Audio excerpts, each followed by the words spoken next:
Alright, this evening we're going to be starting with a relatively short video. This video is going to be talking about a VAT, which is a value-added tax. A value-added tax is a consumption tax placed on a product whatever value is added at each stage of the supply chain, from production to the point of sale. The amount of VAT that the user pays is on the cost of the product less any of the cost of materials used in the product that have already been taxed. Now, for people who are not from America, you probably are already familiar with a VAT, because a VAT is used in most of the rest of the world. There are over 160 countries that use a VAT, including the vast majority of the European Union. Now, the thing about the VAT is that most people consider it to be regressive. It is a tax that is picked up at every point along the supply chain. But long-term, end of supply chain, is the consumer, who often pays the bulk of the VAT. But here in America, that's really not that different from our sales tax as it stands right now.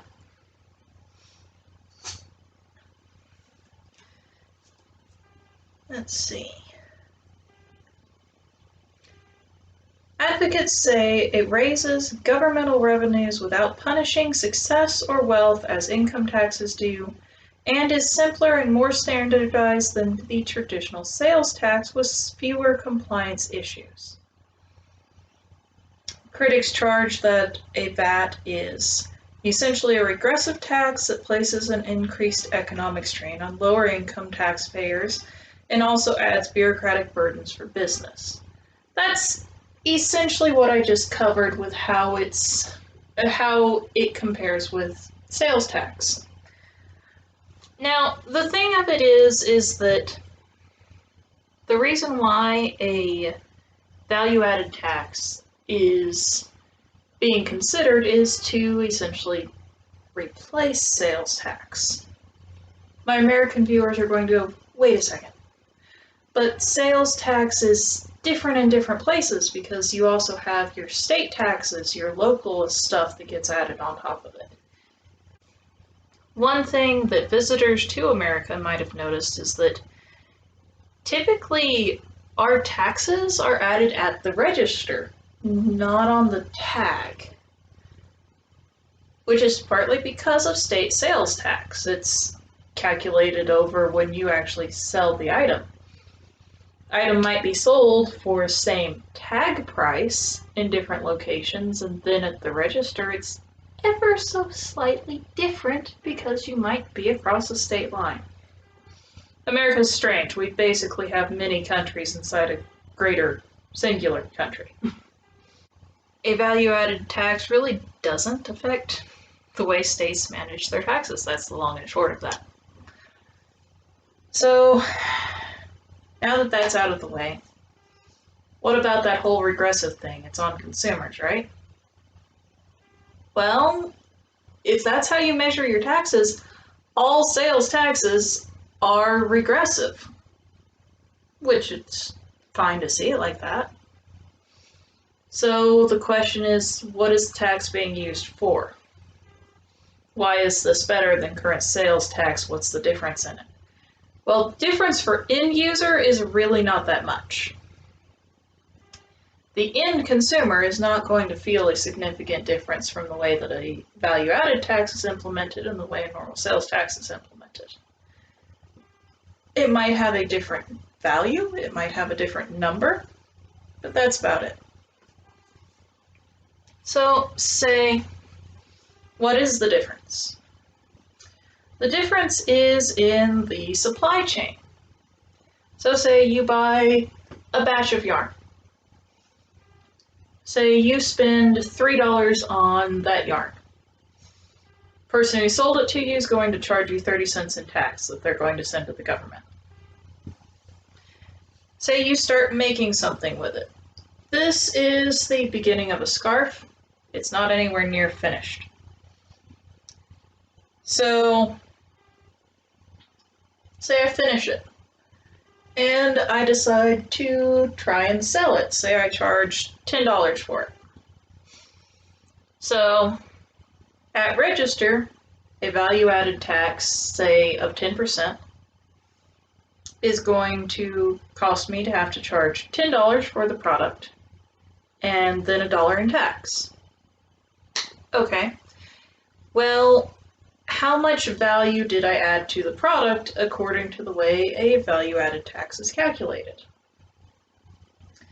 I added 7. Cost of yarn minus product sale value.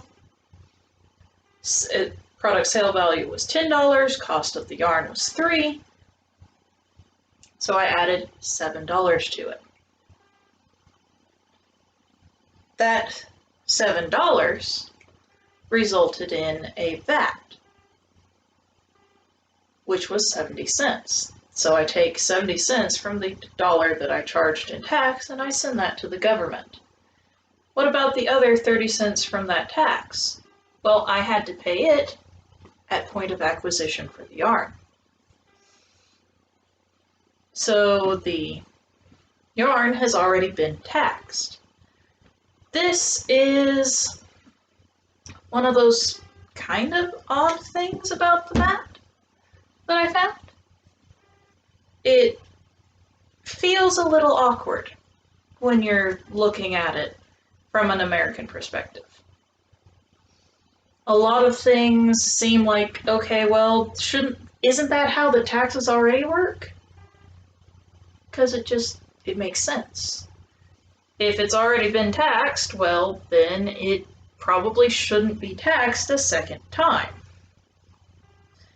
And that's essentially what the VAT eliminates. It eliminates secondary taxes and makes sure that along the entire supply chain, everything is only taxed at what its actual value is at the time.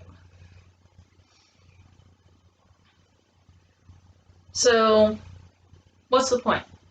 What is the point of a VAT? Well, some of it is bookkeeping. It allows the people who are collecting taxes to actually see the change in product over time. It allows them to keep track of what is happening to resources and get a better feel for what supply chains are actually doing in the economy.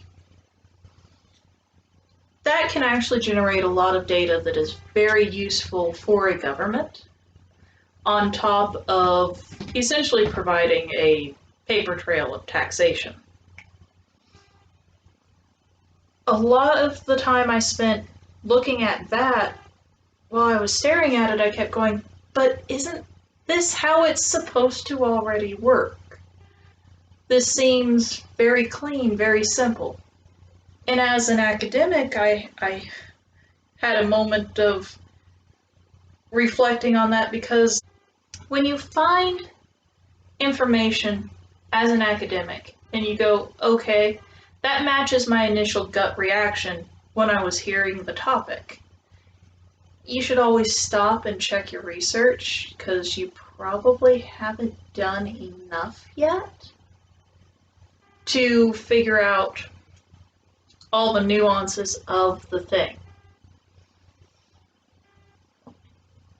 But a lot of the time when it comes to economics, it's really just math being applied with a little smidge of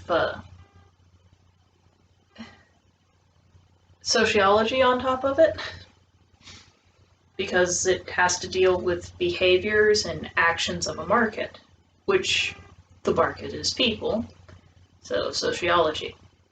Economics is just math plus sociology. That's really what it is. So with that, what will it change for your life? Really depends on the amount of it. Sometimes a VAT will be higher than your current taxes on products that you consume. Sometimes it'll be lower. Implementation of a value-added tax can vary deeply. When you implement a value-added tax, you're basically taking your sales tax, just tearing it down and rebuilding it. This allows you to make changes. It allows you to potentially tax new things. Like, it can be applied to things that might not have previously had it applied to it. Say, if you want to tax something that is currently being handled digitally, or it doesn't have a physical location, but because of that, they're being able to get around some taxes that are like local, state-oriented things. Well, when you implement a VAT, you can change how certain things are weighted. That includes potentially eliminating tax on certain goods. A value-added tax might not hit all items equally. You could say design a value-added tax to not hit food, to not affect, say, toiletries or cleaning agents. You could have it not affect, say, clothing, in which case, if I bought the yarn, I'd have to pay tax on the yarn, but then turning this into a scarf, which is an item of clothing, there would be no tax on it. That's the sort of thing you can do when you're essentially messing around with your tax system, is you can determine what is going to have taxes on it. Equally, with a value-added tax, you could change it based on what's being made so that it hits certain consumers a lot harsher. Say you wanted to have a higher tax on electronics as a luxury good. When you go through and start implementing a VAT, you can do that. The thing I really came away with for a VAT long term is that whether or not it is truly regressive is based on what you do with it. If you were to implement a VAT and it hit all items equally, just across the board, every single item in the economy is dead equal, just a flat tax across everything, I definitely accept the argument that that is way more regressive than if you have a targeted VAT that hits certain things at a different level. So, VAT, it's a mixed bag. Some producers might find that they end up paying more taxes with a VAT. Some might find that they pay less. A VAT also encourages people to have as little waste in their supply chain as possible. Especially since you might be able to tone a VAT to include certain things like your cost to take it to certain markets, but that gets into more messy things. Another small thing about it is that when you're implementing the VAT, you might decide that only businesses making a certain amount of money are actually liable to it, which can mean a VAT can have exemptions for small business, which gives the opportunity for small business to actually compete. If, say, you have a tiny little single creator or just a little host of creators and they're doing something like selling handicrafts, hobby crafts, then they might be exempt from the VAT depending on how it's implemented. Whereas if a big company were selling that same object, because they have reached the point where the VAT kicks in, It might be the same identical product as far as what it does, its quality, and how it functions, but because it's being sold by a great big vendor instead of a small-time hobbyist, it'll have a tax on it. The small-time hobbyist might be exempt. That could actually be really good for innovation. That could be very helpful for it. And when you look at a VAT in a vacuum, it is regressive. But you might see that this is attached to my UBI series. And a value-added tax with a universal basic income suddenly becomes a lot less regressive, because even if your taxes potentially go up a little bit with a value-added tax, it gets balanced off, usually positively, with the basic income. Say you have a value-added tax of 10% and a basic income of $1,000. If you take 10% out of $1,000, you lose $100, resulting in $900 worth of remaining buying power. Still a net positive for the end user. Just a thought.